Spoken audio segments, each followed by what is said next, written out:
नमस्कार दोस्तों। झारखंड अधिविद्य परिषद रांची की ओर से झारखंड शिक्षक पात्रता परीक्षा जेटेट 2026 को लेकर के नोटिफिकेशन जारी कर दिया गया है। इसका जो विज्ञापन संख्या है वह है 24/2026 है। आज के इस वीडियो में हम लोग इसके बारे में जानकारी प्राप्त करेंगे। तो सबसे पहले हम लोग देखते हैं कि इसके लिए एलिजिबिलिटी अर्हता क्या है। तो सबसे पहले आपको भारत का नागरिक होना पड़ेगा और स्वच्छ आपराधिक रिकॉर्ड होना चाहिए। किसी भी सक्षम न्यायालय द्वारा आपराधिक मामले में दोषी सिद्ध ना पाया गया हो। शैक्षणिक अगर योग्यता की बात करें तो अधिसूचना 487 के अनुरूप निर्धारित जो योग्यता है वह होना चाहिए। यहाँ पर 5% की छूट है SC ST या अत्यंत पिछड़ा वर्ग या पिछड़ा वर्ग के लिए 5% की छूट है। प्रशिक्षण के अंतिम वर्ष के छात्र अपियरिंग कैंडिडेट्स के लिए यहाँ पर दिया गया है कि सबसे पहले तो स्टेप 1 में है जेटेट में शामिल हो सकते हैं। वे निर्धारित नियम न्यूनतम अर्हता के साथ आप परीक्षा दे सकते हैं। स्टेप 2 में प्रशिक्षण योग्यता उत्तीर्ण करें जो आप ट्रेनिंग कर रहे हैं और ट्रेनिंग पूरा करना पड़ेगा। जेटेट परिणाम आने से पहले आपका कोर्स पूरा होना चाहिए और बाद में आपको परीक्षा प्राधिकरण द्वारा निर्धारित अंतिम तिथि तक अपना सत्यापित मार्कशीट प्रस्तुत करना अनिवार्य होगा। तो आपको मार्कशीट बाद में जमा करना होगा। जेटेट में बैठने की अनुमति का अर्थ अंतिम योग्यता सत्यापन नहीं है। आयु सीमा और विशेष छूट। आयु सीमा में क्या छूट है, एज लिमिट क्या है, इसे देखते हैं। न्यूनतम आयु 21 वर्ष होना आवश्यक है और इसके लिए जो डेट है वह है 1 अगस्त 2026 के आधार पर। सामान्य अभ्यर्थी के लिए गैप ईयर में छूट, वन टाइम एक ही बार के लिए पिछली और आगामी पात्रता परीक्षा के बीच के अंतराल में 1 वर्ष छोड़कर अधिकतम उम्र सीमा में छूट। उदाहरण के लिए हम लोग इसको समझते हैं, यदि पिछली परीक्षा 2016 में हुई थी और अगली अभी 2026 में हो रही है तो 10 वर्ष में 1 वर्ष की छूट अधिकतम करने का मतलब है कि 9 वर्ष की एकमुश्त छूट मिलेगी। उसी तरह से यदि पारा शिक्षक और सहायक अध्यापक हैं तो उसके लिए जो एज सीमा है सेवा अवधि के बराबर छूट होगी। लगातार 2 वर्ष सेवा पूरी कर चुके कार्यरत शिक्षकों को उनकी सेवा अवधि के बराबर उम्र में छूट मिलेगी और जो अधिकतम आयु सीमा है वह 58 वर्ष तक मान्य है। अब आते हैं कि एग्जाम स्ट्रक्चर, परीक्षा का स्वरूप क्या होगा। लेवल 1 में है प्राथमिक विद्यालय के लिए कक्षा 1 से 5 तक के लिए और इसमें जो परीक्षा की अवधि होगी वह 2 घंटा 30 मिनट की होगी और एग्ज़ाम का जो कठिनाई स्तर होगा वह माध्यमिक या मैट्रिक स्तर की होगी और पाठ्यक्रम का जो आधार होगा वह राज्य सरकार द्वारा अनुमोदित कक्षा 1 से 5 का सिलेबस के आधार पर होगा। उसी तरह से लेवल 2 में उच्च प्राथमिक विद्यालय के लिए कक्षा 6 से 8 के लिए इसका भी समय होगा 2 घंटा 30 मिनट।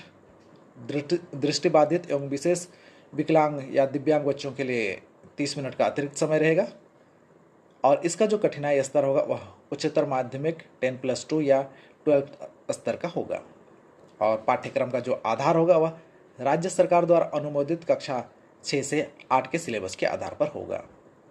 पासिंग थ्रेशोल्ड क्या होगा, उत्तीर्णांक क्या होगा।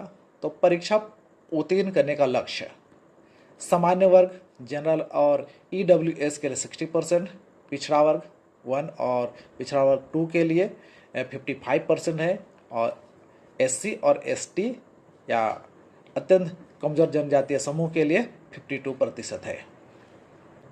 एग्ज़ाम में कैसे लिखना है या OMR सीट का क्या नियम होगा उससे संबंधित यहाँ पर है कि जो भी OMR सीट होगा उसमें पूर्ण रूप से काला करना होगा। जब भी एग्ज़ाम देना होगा उस समय निर्देश को पढ़ना होगा और वस्तुनिष्ठ प्रश्न होंगे। यहाँ पर सबसे ज़रूरी जो बात है ध्यान देने वाली है वह कोई ऋणात्मक अंकन नहीं है, नो नेगेटिव मार्किंग है। गलत उत्तर के लिए कोई भी अंक नहीं काटे जाएंगे। परीक्षा शुल्क, एप्लीकेशन फीस क्या है देखते हैं। टियर 1 में सामान्य वर्ग, EWS, पिछड़ा वर्ग 1 और पिछड़ा वर्ग 2 के लिए लेवल 1 के लिए केवल भरते हैं तो 1300 रुपया, लेवल 2 केवल भरते हैं तो 1300 रुपया और इसी तरह से यदि लेवल 1 और लेवल 2 दोनों में अप्लाई करते हैं तो 1500 रुपया फीस होगा। टियर 2 में अनुसूचित जाति, अनुसूचित जनजाति और दिव्यांग के लिए केवल एक लेवल में भरते हैं तो 700, लेवल 2 में भरते हैं तो 700 रुपया, लेकिन दोनों ही लेवल में के लिए अगर अप्लाई करते हैं तो आपको 800 रुपया देना होगा। टियर 3 में विशेष रूप से कमज़ोर जनजातीय समूह के लिए जो लेवल 1 में के लिए केवल भरते हैं तो 500 रुपया, लेवल 2 में भरते हैं तो 500 रुपये, लेकिन दोनों के लिए अगर अप्लाई करते हैं तो यहाँ पर 600 रुपया होगा। नोट में यहाँ पर है पूर्व आवेदकों के लिए, यदि विज्ञापन संख्या 30/2026 के आधार पर आप आवेदन कर चुके थे, फॉर्म अप्लाई किए थे, तो यहाँ पर दोबारा फॉर्म भरना अनिवार्य है, लेकिन उन्हें कोई शुल्क नहीं देना होगा। केवल वहाँ पर आपको भाषा 1 और भाषा 2 को अपडेट करना होगा। मास्टर स्नैपशॉट निष्कर्ष के तौर पर हम लोग देखते हैं कि यह केवल एक पात्रता परीक्षा है, जॉब की गारंटी नहीं है। स्ट्रिक्ट वेरिफिकेशन, यदि आप जेटेट पास कर जाते हैं और बाद में जब नौकरी के लिए जाते हैं तो आपके प्रमाण पत्र योग्यताओं की जांच वहाँ पर की जाएगी। मल्टीपल अटेम्प्ट्स है, कोई भी अभ्यर्थी अपने प्राप्तांक में सुधार के लिए एक बार से अधिक बार जेटेट की परीक्षा में शामिल हो सकता है। 0 एरर पॉलिसी रखिए, जब आप ऑनलाइन फॉर्म भर रहे होंगे तो उसमें किसी भी प्रकार की कोई गलती नहीं कीजिए। फॉर्म जमा होने के बाद कोई संशोधन स्वीकार यहाँ पर नहीं किया जाएगा। अगला कदम क्या होगा? अगला कदम ये होगा कि आपको आवेदन कैसे करना है, एक्शन प्लान क्या होगा। तो देखिए, आवेदन भरने के लिए जो डेट है वह 21/4/2026 है, से लेकर के आवेदन की अंतिम तिथि होगी 21/5/2026। और माध्यम क्या होगा? आवेदन केवल ऑनलाइन स्वीकार किए जाएंगे, किसी भी प्रकार से डाक या के माध्यम से स्वीकार नहीं किया जाएगा। जो ऑनलाइन एप्लीकेशन अप्लाई करने के लिए जो वेबसाइट होगा वह जैक का वेबसाइट होगा, www.jek.jharkhand.gov.in के माध्यम से आप फॉर्म अप्लाई कर पाएंगे। प्रवेश पत्र एडमिट कार्ड आपको भेजा नहीं जाएगा, एडमिट कार्ड परीक्षा से पहले वेबसाइट से ही डाउनलोड किया जा सकता है। तो इस तरह से मैं उम्मीद करता हूं कि आज के इस वीडियो में जो जेटेट 2026 से संबंधित था आपको जानकारी मिल गई होगी। वीडियो अगर इन्फॉर्मेटिव लगा तो वीडियो को लाइक और शेयर करना मत भूलिएगा। मिलते हैं अगले वीडियो में, तब तक के लिए थैंक्स फॉर वॉचिंग।